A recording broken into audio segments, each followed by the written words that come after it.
This is your dose of daily market wisdom with master trader Nick Santiago. Starting from humble beginnings, Nick has been beating the markets for over 2 decades. He shares with you his take on the profitable trades that will have you moving towards financial freedom in no time at all. To see an in-depth review of his track record and much more, go to inthemoneystocks.com. Welcome. This is your daily dose of daily market wisdom with master trader Nick Santiago. I'm Kerry Lutz, and today is 3/11/2021. This is show number 223. Well, Nick, everything is perfect again. You know, what comes around goes around, and the market just keeps going up. It doesn't know how to go down. Yeah, it looks like we are looking at just upside, and more upside this week. So far, very, very good bounce. Major indexes all rallying higher again today. It seems like there's really no fear out here at this point in time. And earlier this morning, we also had the ECB President Christine Laggard come out and make some comments, basically saying that they're going to their asset purchases. They're going to continue them at a higher pace over the next quarter than they did at the first couple of months this year. So the market seemed to be responding positive to her comments. And again, just last week or a few days ago, actually, beginning of this week, we had China come out and say that they're going to have their state-sponsored financial institutions buy tech stocks. So you could just see it's really a global central bank intervention that's going on here to keep these things up. Markets that don't really go into correction mode and they continue up like this will be forced down. And I think, we'll see that. I never know what the catalyst will be for it, but they'll be forced down at some point. Maybe it's the higher bond yields. Maybe it's the repo market. Who knows? But again, I've seen this story play out. I've seen it in 2000. I've seen it other times as well. And very, very reminiscent of what I've seen in the past. All right. So things never really change, do they? No, nothing ever changes. And legendary Jesse Livermore used to say that all the time, that the stock market never changes because human nature never changes. Yeah, and that's the truth, really. Human nature is human nature. There's just no way to ever think that it's going to change, right? You're deluding yourself if you think that, right? Absolutely. That's why we get bubbles, every so often, and then they pop, and then you get these big moves to the upside, and then you get depressions, and that's just been the cycle of life. It's not there's nothing really new out here. Hey, so what's interesting though is we have central banks, and you would think that the central bank could head off the cycle, but the central bank is as much a slave to the cycle as all of humanity. That's the interesting thing. So we kind of delude ourselves in thinking that central banks can really make a difference. Yeah, and in fact, the way the central banks even came around, or at least the Federal Reserve came around, was in 1907, the Knickerbocker Trust had a run on its bank. 1907, the Knickerbocker Trust had a run on its bank, and that's what the bankers came in and said, hey, we could prevent that, and we all know that that's never been prevented. So, it's kind of funny how you could use one major incident and, get your foot in the door. Yeah, really interesting. Hey, well, we're making progress, or progress, as our friends to the north, our neighbors to the north would say. Good progress in weekly initial claims. We're getting down to the 700,000 range. Good news, right? Yeah, that's pretty good news. Claims did decrease this week, or today, I should say, as reported by 42,000 to 712,000. This was the lowest level of new claims since the first week of last November. And continuing claims for the week ending, I believe, February 27th, they decreased by 193,000 to 4.144 million. So this number is getting better, but it still has a long way to go. But as things reopen, I mean, it should get better. I mean, I actually thought today's number was going to be a lot better because you have places opening up more, and you have some places fully open now. So I would have thought it would have been even better than what they said. Yeah, you would think, but there still are certain states who will go nameless that believe in, I don't know what they believe in. It can't be science.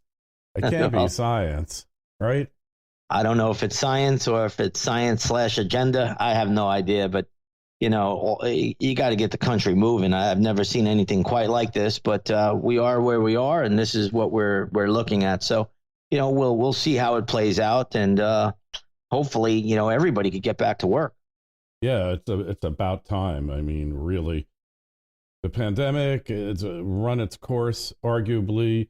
Certainly, it seems that it's receding rapidly now. So what's the point? Hey, yesterday we didn't really mention gold and silver because it was flat, and what a difference a few hours makes, huh? Yeah. Yesterday, it's really, that's why it's so important to look at the opens and the opening and the close. The close is always more important. But yesterday, the precious metals had a good day, and today they're not too bad today either. So if you look at gold futures today, we're up about $3 at 17 and a quarter. You take a look at silver futures today; they're basically flat, slightly into the green side. So they're trading at around 26.13. Not bad action here for the precious metals, and gold mining stocks have been acting well, and they're up another 1% today. Yeah, and that was your play there. You were mentioning you were long on miners and on gold. Yes, and I am still. So, again, we had a nice score on the gold miners, made about 5% on the first half, and I'm riding that second half out, looking for a much, much bigger gain. All right. Well, hey, no surprise there. You're the man who called 1,700, and it broke 1,700. What was it down? What was the lowest that gold went on the Crimex? Well, it looks like we did trade as low as 1673 on the 8th of March. Yeah, and that was like for 15 minutes. Yeah, it was pretty quick. Not a trade. You could not catch it. You had to be a pro. I don't want to call it on the floor because there is no floor anymore. But you had to be a pro at your terminal, instantly watching every single tick, right? Every That's right. Tron. That's right. What do they call it? The tick and the Tron? They used to call Tron. it? Yeah. You had to be watching it. They don't call it that. I mean, that's antiquated, right? But yeah, you had to watch it. But, the funny thing is, when you isolate these levels and you do it for years and years and years, the funny thing is, if it goes a little bit below 1,700, I have to tell you, I never got so many emails. Oh, is gold broken? Is it, and I just said, these things all are meant to pierce levels. They're meant to shake people out. And this is where you got to step in. And we talked about it for about a week here, because gold did not, do anything when it got to 1,700. It was actually flirting with slightly lower lows. And I said, this is where you got to step in. And so far, we've been rewarded on our gold mining position, and hopefully I'll be rewarded on the gold position as well. Hey, the cycle never disappoints, right? I mean, it's just, hey, man, I got to tell you that I know you made other amazing calls, all right, but they were broader market calls.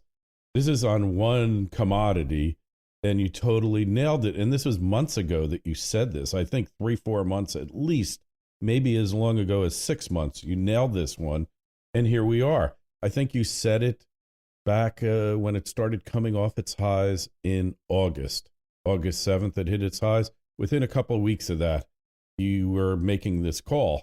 So this is like a long-term, intermediate-term call way out there. Well, I always tell everyone, if we could get a real top in place or a real bottom, I usually can figure out where the markets want to go. And it doesn't matter if it's gold or anything else. But this one, I did see it, and I knew the pattern tells me it has to kind of go down to this level. It has to kind of shake itself out. But the main thing I think that's important to talk about is when we had those big spikes, and we had a big move up in early November in gold, and then we had another move back in January, and everybody was getting so bullish there. And I kept saying, hey, don't get too excited over these bounces. This is not ready yet. And, that just comes from experience. But hopefully I helped some people out and saved them, because some people might have owned it at 1950 when they could own it at 1,700. Yeah. That's so true, man. So true. Well, I think we'll leave it at that. Make sure you go over to inthemoneystocks.com. Take a look at Nick's latest trades. I think you'll be as impressed as I am.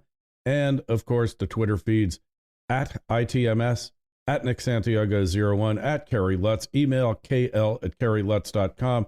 Nick, we will pick up tomorrow, which is Friday, and maybe we'll have Friday afternoon fireworks. Sounds good, Kerry.